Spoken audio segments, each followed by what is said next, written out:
Bienvenue dans Tram en commun. On a eu un petit peu de neige la semaine passée, on a eu du gel quasi permanent, même en journée, cette semaine. Et vous vous demandez, parce que vous nous le dites, comment ça va se passer pour le tram avec l'hiver, avec le mauvais temps. D'abord, la nuit, ils sont ici, au centre de remisage, à l'abri, vous le voyez, mais à côté de ça, eh bien, il faut qu'ils roulent s'il gèle, s'il y a du verglas, s'il y a de la neige. Il faut que les usagers puissent aller de manière sécurisée prendre leur tram. Donc comment ça va se passer? Eh bien, c'est ce qu'on a demandé à nos deux interlocuteurs qu'on va retrouver dans un instant. Valérie pour Tram Liège Maintenance et Olivier pour le TEC.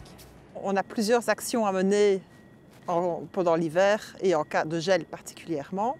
La première chose, c'est prévoir. Pour ça, on a notre équipe de dispatchers qui a la responsabilité de regarder la météo chaque jour. Et donc, il anticipe la météo quelques jours à l'avance. Quand on voit qu'il y a un risque de verglas, de neige ou autre, il nous prévient, ce qui nous permet aussi d'anticiper avec nos équipes et de prévoir les actions à mener en cas de neige ou verglas. On a défini des procédures de qu'est-ce qu'il faut faire dans telle situation.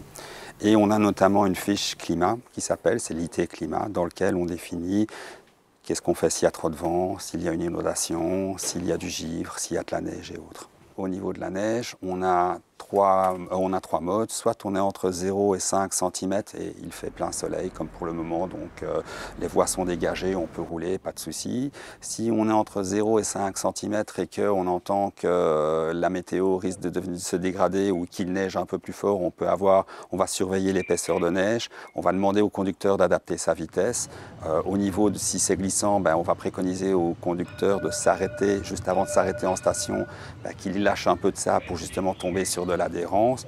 Et si on est au-delà de 5 cm, alors on discute avec le prestataire pour voir si on doit faire rentrer les rames ou pas. On doit anticiper ça, évidemment. Et donc, s'il y a une accumulation de neige qui est prévue, on peut, dans certains cas, sortir avec ce qu'on appelle un chasse-neige. Donc, on a un camion qui est prévu avec une lame chasse-neige qui va sortir et, pour évacuer la neige sur la voie. Effectivement, ça va devoir être fait en collaboration avec la ville de Liège, puisque, comme vous le savez, il y a énormément d'intersections véhicules routiers, trams sur la ville, et donc il faut qu'on puisse se coordonner pour ne pas transmettre notre accumulation de neige sur l'autre usager. Il y a déjà des discussions en cours avec la ville de Liège à ce point de vue-là.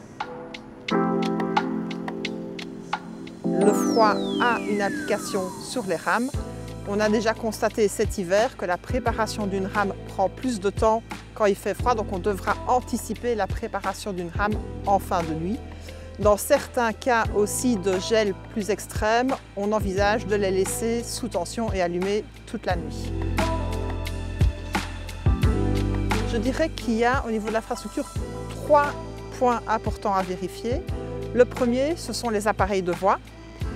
Ils ne peuvent pas être gelés, et donc parce qu'ils doivent toujours pouvoir être en mouvement pour tourner. Et donc là, il faut anticiper. Il y a des résistances qui sont placées dans les appareils de voie qui permettent de les chauffer. Ces résistances et ce chauffage doivent fonctionner, mais en plus, quand on annonce du gel, on vérifiera quelques jours à l'avance qu'il fonctionne correctement. Le deuxième point, c'est la LAC, la ligne aérienne de contact. Il y a un risque de givre sur la ligne aérienne de contact et donc, dans ces cas-là, on fera tourner des trams toute la nuit pour éviter que le givre se forme. Le fait qu'il y ait une circulation continue sur la voie et sur la LAC évite les accumulations de glace, de gel, etc.